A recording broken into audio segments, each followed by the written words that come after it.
Guys, big boss ಲವರ್ಗೆ ಒಂದು ಖುಷಿ ವಿಚಾರ ಅಂತ ಹೇಳ್ಬೋದು. ಬಿಗ್ ಬಾಸ್ ಸೀಸನ್ 11 ಪ್ರೋಮೋಗೋಸ್ಕರ ತುಂಬಾ ಜನ ವೇಟ್ ಮಾಡ್ತಾ ಇದ್ರೆ, ನಾವು ಕೂಡ ವೇಟ್ ಮಾಡ್ತಾ ಇದ್ದೋ. ಸೊ ಅಫಿಷಿಯಲ್ ಆಗಿ ಈಗ ಬಿಗ್ ಬಾಸ್ ಸೀಸನ್ 11 ಪ್ರೋಮೋನ ಅನೌನ್ಸ್ ಮಾಡಿದ್ದಾರೆ.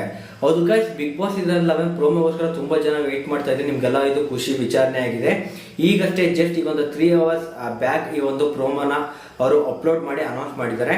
ಅವರ ಒಂದು ಇನ್ಸ್ಟಾಗ್ರಾಮ್ ಪೇಜ್ ಏನಿದೆ, ಆ ಒಂದು ಪೇಜ್ ನಲ್ಲಿ ಈಗಷ್ಟೇ ಜಸ್ಟ್ 3 hours ಬ್ಯಾಕ್ ಈ ಒಂದು ಪ್ರೋಮೋನ ಅನೌನ್ಸ್ ಮಾಡಿದ್ದಾರೆ. ಮತ್ತು ಟ್ವಿಟರ್ ಏನಿದೆ, ಟ್ವಿಟರ್ ಅಂದ್ರೆ ಎಕ್ಸ್ ಏನಿದೆ, ಈ ಒಂದು ಖಾತೆಯಲ್ಲೂ ಕೂಡ ಅವರು ಅಫಿಷಿಯಲ್ ಆಗಿ ಅನೌನ್ಸ್ ಮಾಡಿದ್ದಾರೆ. ನಂತರ ಈ ಒಂದು ಪ್ರೋಮೋದಲ್ಲಿ ಕೆಲವೊಂದು ಹಿಂಟ್ಗಳನ್ನ ಕೊಟ್ಟಿದ್ದಾರೆ. ಈ ಒಂದು ಏನು ಆಂಕರ್ ಎಲ್ಲ ಚೇಂಜ್ ಆಗ್ತಾರ ಅಂದ್ರೆ, ಕಿಚ್ಚ ಸುದೀಪ್ ಅವರು ಈ ಒಂದು ಬಿಗ್ ಬಾಸ್ ನಿರೂಪಣೆ ಮಾಡ್ಕೊಡ್ತಾ ಇದ್ರು. 1 ರಿಂದ 10 ಕೂಡ ಅವರೇ ಒಂದು ನಿರೂಪಣೆ ಮಾಡ್ಕೊಟ್ಟಿದ್ರು. ಈ ಬಾರಿ ಏನಾದ್ರು ಕೂಡ ಚೇಂಜ್ ಮಾಡ್ತಾರ ಏನು ಎಲ್ಲಾನು ಕೂಡ ನಾನು ನಿಮ್ಗೆ ಕ್ಲಿಯರ್ ಆಗಿ ಹೇಳ್ತೀನಿ.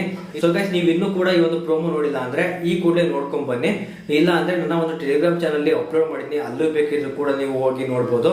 ಸೊ ಗೈಸ್, ಈ ಒಂದು ಬಿಗ್ ಬಾಸ್ ಸೀಸನ್ 11 ಪ್ರೋಮೋದಲ್ಲಿ ಅಂದ್ರೆ ನೀವು ಸ್ಟಾರ್ಟಿಂಗ್ ಒಂದು ಪ್ರೋಮೋ ಓಪನ್ ಮಾಡಿದ್ರಿ ಅಂದ್ರೆ, ಬಿಗ್ ಬಾಸ್ ಅವರು ಎಲ್ಲರಿಗೂ ಕೂಡ ಕೇಳ್ತಾ ಇದ್ದಾರೆ, ಎಲ್ಲರೂ ಕೂಡ ಹೇಗಿದ್ದೀರಾ ಅಂತ ನಮ್ಮ ಕರ್ನಾಟಕದ ಜನತೆಗೆ ಅವರು ಕೇಳ್ತಾ ಇದ್ದಾರೆ. ನಂತರ ಎಲ್ಲರೂ ಕೂಡ ಬಿಗ್ ಬಾಸ್ ಸೀಸನ್ 1 ಕೂಡ 10 ಕೂಡ ತುಂಬಾ ಜನ ಎಲ್ಲರೂ ಕೂಡ ನೋಡ್ಕೊಂಡ್ ಬಂದಿದ್ದೀರಾ. ಅದು ಚಿಕ್ಕದಿಂದ ದೊಡ್ಡದು ಆಗ್ತಾ ಬರ್ತಾ ಇದೆ. ಸೊ ಈ ಬಾರಿ ತುಂಬಾನೇ ದೊಡ್ಡದು ಆಗಿದೆ ಅಂತ ಅವರು ಹೇಳ್ತಾ ಇದ್ದಾರೆ. ಅಂದ್ರೆ ಬಿಗ್ ಬಾಸ್ ಸೀಸನ್ 1 ರಿಂದ ನೀವು 10 ಏನು ನೋಡಿದ್ರಿ, ಅದು ಒಂದು ಚಿಕ್ಕ ಇತ್ತು. ಅಂದ್ರೆ ಚಿಕ್ಕದಿಂದ ದೊಡ್ಡದಾಯ್ತಾ ಬಂತು. ಸೊ ಒಂದು 10 ಏನಿದೆ, 10 ಮುಗಿದ್ಮೇಲೆ 11 ಈಗ ತುಂಬಾ ದೊಡ್ಡದಾಗಿದೆ. ಮತ್ತು ಇದು ಹೊಸ ದಶಕದೊಂದಿಗೆ, ಹೊಸ ಅಧ್ಯಾಯದೊಂದಿಗೆ ಶುರು ಆಗ್ತಿದೆ ಅಂತ ಬೇರೆ ಹೇಳಿದ್ದಾರೆ. ಅಂದ್ರೆ ಇದು ಹೊಸ ಅಧ್ಯಾಯ, ಅಂದ್ರೆ ಇದು 11ನೇ ಸೀಸನ್ ಆಗಿರೋದ್ರಿಂದ ಹೊಸ ಅಧ್ಯಾಯ ಅಂತಾನೆ ಅವರು ಒಂದು ಪರ್ಟಿಕ್ಯುಲರ್ ಆಗಿ ಅದಕ್ಕೆ ನೇಮ್ ಕೊಟ್ಟಿದ್ದಾರೆ. ಹೊಸ ಅಧ್ಯಾಯ ಅಂತ ಹೇಳಿದ ಕೂಡಲೇ ಒಬ್ಬ ಬಾಲಕ ಬಂದು, ಹಾಗಿದ್ರೆ ಈ ಬಾರಿ ಆಂಕರ್ ಕೂಡ ಚೇಂಜ್ ಆಗ್ತಾರ ಅಂತ ಒಂದು ಕ್ವಶನ್ ಮಾರ್ಕ್ ಹಾಕಿದ್ದಾರೆ.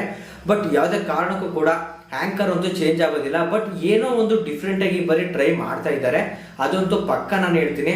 ಬಟ್ ಅದು ಏನು ಅಂತ ಗೊತ್ತಿಲ್ಲ, ಯಾರು ಕೂಡ ಅದು ಅವರೆಲ್ಲೂ ಕೂಡ ಬಿಟ್ಕೊಟ್ಟಿಲ್ಲ ಆ ಒಂದು ಹಿಂಟ್ನ.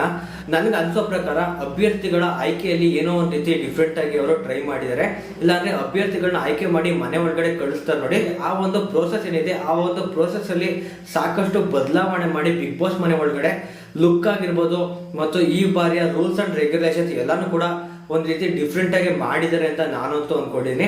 ಈ ರೀತಿಯಾಗಿ ಹೊಸ ಅಧ್ಯಾಯದೊಂದಿಗೆ ಆದಷ್ಟು ಬೇಗ ಬರ್ತೀವಿ ಅಂತ ಅವ್ರು ಹೇಳಿದ್ದಾರೆ. ಸೊ ಗೈಸ್, ಈ ಒಂದು Bigg Boss season 11 live update ನಾನು ಪಿನ್ ಟು ಪಿನ್ ನಾನು ನಿಮ್ಗೆ ಲೈವ್ ಅಪ್ಡೇಟ್ ಮಾಡ್ತೀನಿ. ಗೈಸ್, ಈ ಒಂದು ವಿಡಿಯೋನ ಯೂಟ್ಯೂಬರ್ಸ್ ಏನಾದ್ರು ನೋಡ್ತಾ ಇದ್ರೆ, ನೀವು ಕೂಡ ಈ ಒಂದು ಬಿಗ್ ಬಾಸ್ ವಿಡಿಯೋಸ್ಗಳನ್ನ ಮಾಡ್ಬೇಕಂತ ತುಂಬಾ ಜನ ಆಸೆ ಆಗಿರ್ತೀರಾ. ಬಟ್ ನಿಮ್ಗೆ ಫೋಟೋಸ್ಗಳು ಸಿಗ್ತಾ ಇರೋದಿಲ್ಲ. ಅಂದ್ರೆ ನೀವು 24 hours ಆ ಒಂದು ಲೈವ್ ನ ನಿಮ್ಗೆ ವಾಚ್ ಮಾಡೋದು ಯಾವ ರೀತಿ ಅಂತ ನಿಮ್ಗೆ ಗೊತ್ತಾಗಿರೋದಿಲ್ಲ. ಆ ಒಂದು ಫೋಟೋಸ್ಗಳು ಕೂಡ ಸಿಗೋದಿಲ್ಲ. ನಮ್ಮ ಒಂದು ಚಾನಲ್ಗೆ ನೀವು ಮೆಂಬರ್ಶಿಪ್ ಆದ್ರೆ ಅಂದ್ರೆ, ನಿಮ್ಗೆ ನಾನೇ ಒಂದು ವಾಟ್ಸ್ಆಪ್ ಗ್ರೂಪ್ ನ ಕ್ರಿಯೇಟ್ ಮಾಡಿ, ಯಾರು ಮೆಂಬರ್ ಆಗಿದ್ದೀರಾ ಅವ್ರಿಗೆಲ್ಲರಿಗೂ ಕೂಡ ನಾನೇ ಲೈವ್ ನಲ್ಲಿ ತೆಗೆದಿರುವಂತಹ ಫೋಟೋಸ್ಗಳೇನಿದೆ ಎಲ್ಲಾನು ಕೂಡ ನಾನು ನಿಮ್ಗೆ ಸೆಂಡ್ ಮಾಡ್ಕೊಡ್ತೀನಿ. ಸೊ ಗೈಸ್, ಇನ್ನು ಒಂದು 2-3 ದಿನಗಳಲ್ಲಿ ನನ್ನ ಒಂದು ಮೆಂಬರ್ಶಿಪ್ ಏನು ಒಂದು ಪ್ರೋಸೆಸ್ ಇದೆ ಅಂತ ನಾನು ಮುಗಿಸಿ ಆ ಒಂದು ಮೆಂಬರ್ಶಿಪ್ ಅನೌನ್ಸ್ ಮಾಡ್ತೀನಿ. ಅವಾಗ ನೀವು ಒಂದಿಷ್ಟು ಅಮೌಂಟ್ ಇರುತ್ತೆ, ಆ ಒಂದು ಅಮೌಂಟ್ ನ ಪೇ ಮಾಡೋದ್ರ ಮೂಲಕ ಮೆಂಬರ್ಶಿಪ್ ಆದ್ರೆ ನಿಮ್ಗೆ ಬಿಗ್ ಬಾಸ್ ಶುರುವಾದ್ಮೇಲೆ ಒಂದು ಲೈವ್ ಅಪ್ಡೇಟ್ ಏನಿರುತ್ತೆ, ಎಲ್ಲ ಒಂದು ಫೋಟೋಸ್ಗಳನ್ನ ಕೂಡ ನಾನೇ ನಿಮ್ಗೆ ಕಳಿಸ್ಕೊಡ್ತೀನಿ. ನೀವು ಕೂಡ ವಿಡಿಯೋಸ್ಗಳು ಮಾಡಿ ಬಿಗ್ ಬಾಸ್ ಮುಗಿಯೋಷ್ಟರಲ್ಲಿ ನಿಮ್ಮ ಒಂದು ಚಾನಲ್ ಗ್ರೋ ಮಾಡ್ಕೋಬಹುದು ಮತ್ತು ಸಾಕಷ್ಟು ಅಮೌಂಟ್ ಕೂಡ ಮಾಡ್ಕೋಬಹುದು ಅಂತ ಹೇಳ್ತೀನಿ ಗಾಯ್ಸ್. ಇದು ನನ್ನ ಕಡೆಯಿಂದ ನಾನು ನಿಮ್ಗೆ ಹೆಲ್ಪ್ ಮಾಡ್ತಾ ಇದ್ದೀನಿ. ಹೆಲ್ಪ್ ಅಂದ್ರೆ ನಾನೇ ನಿಮ್ಗೆ ಫ್ರೀ ಮಾಡ್ತಾ ಇಲ್ಲ. ಮೆಂಬರ್ಶಿಪ್ ಏನಾಗ್ತೀರಾ ಅವ್ರಿಗೆ ಮಾತ್ರ ನಾನು ಫ್ರೀ ಅಂತ ಹೇಳ್ತಾ ಇರೋದು. ನೀವು ಮೆಂಬರ್ಶಿಪ್ ಆಗಿರೋದ್ರಿಂದ ನಾನು ನಿಮ್ಗೆ ಈ ಒಂದು ಫೋಟೋಸ್ಗಳನ್ನ ನಾನು ನಿಮ್ಗೆ ಸೆಂಡ್ ಮಾಡ್ತೀನಿ ಗಾಯ್ಸ್. ಓಕೆ ಗಾಯ್ಸ್, ನೆಕ್ಸ್ಟ್ ವಿಡಿಯೋದಲ್ಲಿ ಸಿಗೋಣ.